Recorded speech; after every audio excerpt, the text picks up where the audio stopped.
हैं, अल्लाह सुब्हानहू तआला ने इस अद्भुत, अद्वितीय व अनोखी कायनात को केवल 6 दिन में बनाकर 7वें दिन तख्त विराज कर विश्राम किया।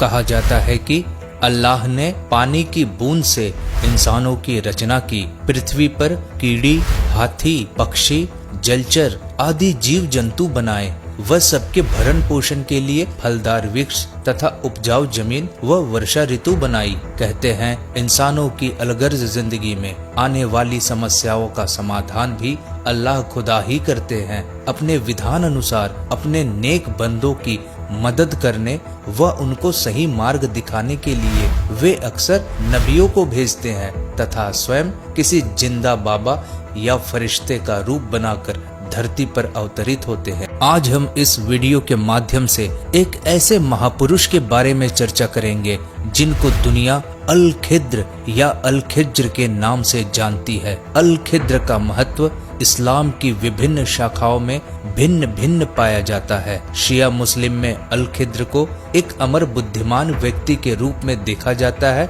जिनके पास अल्लाह का सर्वोच्च इल्म है। कुछ कथाओं के मुताबिक अल खिद्र को पैगंबरों का संदेश वाहक व मार्गदर्शक भी माना जाता है।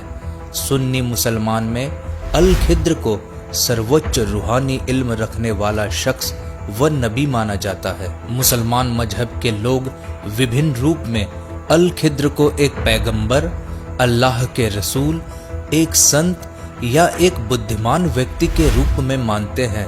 अल खिद्र को ज्ञान के साथ अल्लाह का सेवक भी माना जाता है। कई ग्रंथों में खिद्र को पैगंबर, फरिश्ता और संदेश वाहक के रूप में वर्णित किया गया है, जो समुद्र की रक्षा करते हैं, संकट में लोगों की मदद करते हैं और गुप्त ज्ञान प्रदान करते हैं। अल खिद्र को सूफीवाद में विशेष रूप से महत्वपूर्ण माना जाता है, जहां उन्हें द ग्रीन वन के नाम से जाना जाता है। मुस्लिम देशों में अल खिद्र की कई यादगारें विद्यमान हैं। अल खिज्र को आज विभिन्न सभ्यताओं में अलग अलग नामों से जाना और पूजा जाता है। अल खिज्र का जिक्र 55 हदीसों में भी मिलता है। मुस्लिम विद्वानों का मानना है कि अल खिज्र को कई लोग उनके कोमल हाथों से पहचान सकते हैं। उनका यह मानना है कि हर किसी को अपने जीवन काल में एक दफा अल खिज्र के दीदार अवश्य होते हैं। यदि कोई सफेद दाढ़ी वाला व्यक्ति आपसे हाथ मिलाए और उसके हाथ में हड्डियां ना हो तो समझ लेना वो अल खिज्र ही है। मुस्लिम विद्वानों का मानना है कि अल खिज्र अविनाशी है, जिनकी कभी मृत्यु नहीं होती और वह हर समय किसी न किसी रूप में इस पृथ्वी पर विद्यमान रहते हैं। अल खिज्र को असंख्य रूहानी शक्तियों यानी सिद्धियों का स्वामी बताया गया है। कहा जाता है अल खिज्र समय चक्र की सीमाओं से भी परे हैं। वे जब चाहे जहां चाहे निर्बाध आ जा सकते हैं। कुछ मुस्लिम विद्वानों का मानना है अल खिज्र को अमृत यानी अबू हयात पीने से अमरता प्राप्त है। अल खिज्र आज भी धरती पर मौजूद हैं। कभी भी किसी भी जगह अल्लाह के बंदे की पुकार सुनकर प्रकट हो जाते हैं और बंदों के सभी कष्टों को समाप्त कर देते हैं। उन्हें अल्लाह का सर्वोच्च इल्म हासिल करवाते हैं। अल्लाह के नेक बंदे उनसे मगफिरत हासिल को लालायित रहते हैं। सूफी संतों के अनुसार वो अपने जीवन काल में एक बार अल खिज्र से अवश्य मिलते हैं। श्रीलंका में अल खिज्र के गांव कतरगामा में भारत समेत कई देशों से अल्लाह को चाहने वाले लोग वर्ष में एक बार उनकी खोज में आते हैं। कुछ देशों में लोग अल खिज्र को हरा रंग वाला महापुरुष मानते हैं। अल खिज्र किसी बंजर भूमि पर बैठते हैं तो वह भूमि हरी भरी और उपजाऊ हो जाती है।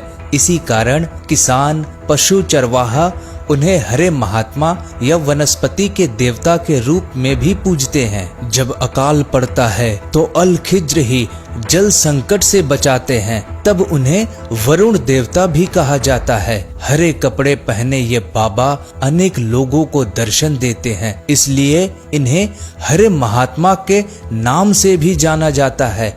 मध्य पूर्व और ग्रीस में इल्याह के लिए सैकड़ों धार्मिक स्थल बनाए गए हैं। इल्याह का बाइबल में 5 जगह और कुरान शरीफ में 2 जगह वर्णन है। कुछ मुस्लिम और ईसाई विद्वानों का मानना है कि दोनों एक ही हैं। प्रतिवर्ष 6 मई को हिजर इलियास दिवस के रूप में मनाया जाता है। ग्रीस और अन्य बाल्कन राज्यों में हरे महात्मा ग्रीन जॉर्ज के नाम से जाने जाते हैं। वसंतोत्सव में वनस्पति भगवान ग्रीन जॉर्ज के प्रतीक के रूप में एक युवा मूर्ति को सिर से पैर तक हरे रंग की पत्तियों से सजाते हैं। रोपण, कटाई और प्रजनन के प्रतीक इस त्योहार को आज भी अनगिनत ईसाई समुदायों में सेंट जॉर्ज की जगह बुत परस्त ग्रीन जॉर्ज का त्योहार मनाया जाता है। प्रति वर्ष 23 अप्रैल को ग्रीन जॉर्ज और सेंट जॉर्ज त्योहार को मनाया जाता है। आपको बता दें कि अल खिद्र को पूरे विश्व भर में अलग अलग नामों से जाना जाता है, जैसे अरबी में अल खिद्र, अल कद्र, अल काद्र, अल केद्र, पाक कुरान में खबीरा, कबीरन, खबीरन, पाक फजाइले अमल में अल्लाह कबीर, यहूदियों की यदीस भाषा में हुद्र, फारसी में किसीर और तुर्क में हिजीर, दक्षिण भारत और श्रीलंका में कतर, खादर, खादिर, खिजर, खिद्र और अल खिद्र, हिंदी में कबीर, कबीरा, पाक वेदों और संस्कृत में कबीर देव, पाक ऑर्थोडॉक्स जूइश बाइबल में अलमाइटी कबीर, तो पाक गुरु ग्रंथ साहिब में हक्का कबीर नाम से जाना जाता है। वहीं मध्य पूर्व के देशों में और ग्रीस में इल्याह और इलियास के नाम से अल खिद्र को जाना जाता है। दक्षिण पूर्वी यूरोप के बाल्कन पेनिनसुला क्षेत्र के राज्यों में ग्रीन जॉर्ज के नाम से भी अल खिद्र को जाना जाता है। चलिए अपने सफरनामे पर आगे बढ़ते हैं और इस रहस्य से पर्दा उठाते हैं कि आखिर किन किन महापुरुषों को हुए हैं अल खिद्र के दीदार। पाक कुरान मजीद के सूरा काफ 18 आयात 60 से 82 में पैगंबर हजरत मूसा अली सलाम और अल खिद्र का प्रकरण आता है, जो यहूदियों में काफी मशहूर है। वह प्रकरण कुछ इस प्रकार है। एक दिन मूसा अली सलाम का ज्ञान उपदेश सुनकर उनसे प्रभावित एक जिज्ञासु ने पूछा, ओ अल्लाह के रसूल, इस पूरे जहान में आपसे भी बढ़कर कोई और इंसान अल्लाह का इल्म रखता है? मूसा ने उत्तर दिया, नहीं, मुझसे विद्वान पुरुष इस पूरे जहान में कोई भी नहीं। अल्लाह ने मुझे चमत्कार करने की कला दी है और आसमानी किताब तौरात नाजिल कर सम्मानित किया है। अल्लाह को मूसा का यह अंदाज पसंद नहीं आया और उन्होंने आकाशवाणी के माध्यम से मूसा को बताया कि आपसे भी ज्यादा इल्म रखने वाला महापुरुष इस धरती पर विद्यमान है, जिसका नाम अल खिद्र है। आपके पास जो इल्म है वह अल खिद्र के इल्म के सामने कुछ भी नहीं। ऐसी बहुत सी रूहानी इल्मी बातें हैं जो वो जानते हैं, परंतु आप नहीं जानते। मूसा ने अल्लाह से तुरंत पूछा, ओ अल्लाह, ऐसा महापुरुष कौन है जिससे मिलकर मैं वह सर्वोच्च रूहानी इल्म प्राप्त कर सकूं जो मैं नहीं जानता। अल्लाह ने मूसा को बताया कि आपको अल खिद्र के दीदार उस स्थान पर होंगे जहां वो मीठे और खारे पानी की दरियाएं मिलती है, जिस स्थान का नाम है मजमाए बहरेन। हजरत मूसा अली सलाम ने अल खिद्र से मिलने पर पाया कि जो अल्लाह का इल्म उनके पास है तथा पाक तौरात किताब में अंकित है वह अधूरा है, जो अल खिद्र के इल्म के आगे कुछ भी नहीं है। दुर्भाग्यवश मूसा जी अल खिद्र से अल्लाह का सर्वोच्च इल्म हासिल करने में नाकामयाब रहे। ठीक इसी प्रकार अबू जुरा अल रजी में विवरण है कि पैगंबर हजरत मोहम्मद सल्लल्लाहु अलैहि वसल्लम को भी अपने जीवन काल में अल खिद्र के दीदार 2 दफा हुए थे, पहले जवानी में और फिर बुढ़ापे में। लेकिन हैरानी तथा चौंका देने वाली बात ये थी कि इतने सालों बाद भी अल खिद्र की उम्र बिल्कुल नहीं बदली। अयून अखबर अल रीद में अली को उद्धृत करते हुए विवरण है, मदीना की एक गली से जाते समय अल खिद्र ने मोहम्मद और मुझे दर्शन दिए और हमसे बात की।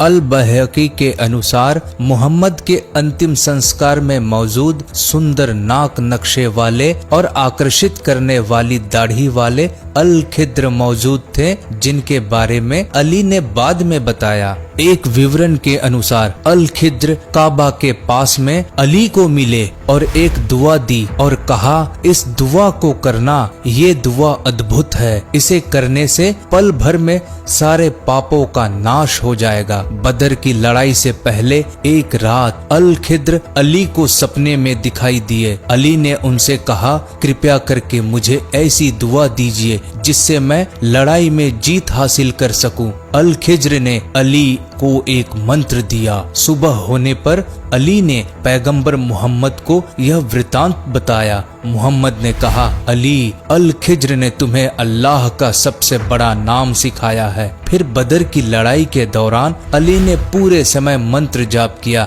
जिसका जाप करने से अली ने मोहम्मद और उसके विरोधियों के बीच हुए युद्ध को भी जीत लिया। यदि वह तलवार उठाते थे तो वह आकाश को छू जाती थी। अल खिद्र ने अली से कहा था कि यह अल्लाह का सच्चा नाम आपके असंख्य गुनाहों यानी पाप को भी नष्ट कर देगा।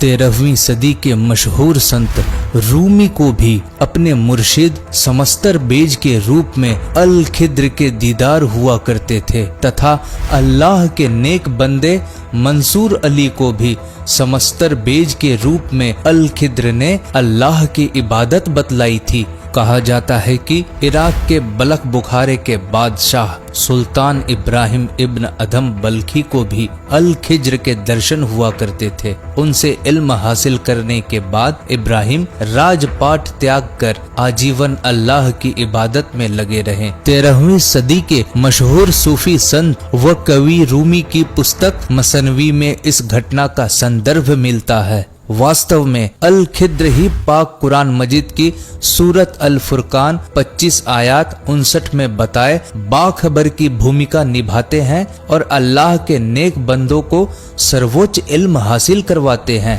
वास्तव में संपूर्ण सृष्टि के रचने वाले कबीर देव यानी कबीर साहिब ने अल खिद्र के रूप में यह सारी लीला की थी। पवित्र शास्त्र भी इसी बात की गवाही देते हैं कि अमर परमात्मा कबीर साहिब जी ही हैं और 3 तरह से लीला करते हैं। एक रूप में वे सतलोक में सिंहासन वे विराजमान हैं, दूसरे रूप में वे कमल के फूल पर प्रकट होकर हर युग में एक लीला करते हैं और तीसरे रूप में वे जिंदा बाबा यानी जिंदा महात्मा का रूप बनाकर अच्छी आत्माओं को मिलते हैं, जैसे हजरत मोहम्मद दादू जी धर्मदास जी को मिले। इसी तरह कबीर साहिब यानी कबीर देव ने अल खिद्र के रूप में भी लीला की, जिनके विषय में संत गरीबदास जी महाराज ने अपनी अमृत वाणी में बताया है। अनंत कोटि अवतार है, 9 चितवे बुद्धि नाश, खाली खेले खलक में 6 ऋतु 12 मास। अर्थात जिनको ज्ञान नहीं है वही 9 अवतार मानते हैं और इसी कारण उन्हें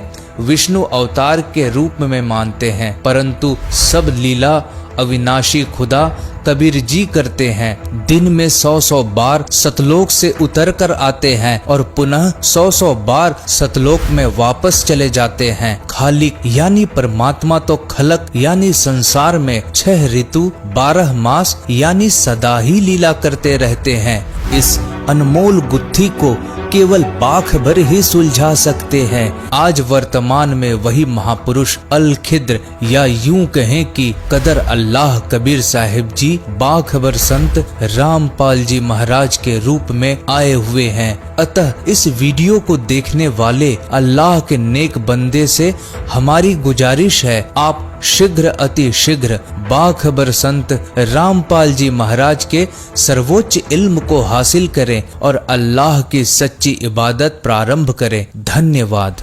आप सभी को धन्यवाद दोस्तों, समय निकालकर हमारे वीडियो को देखने के लिए।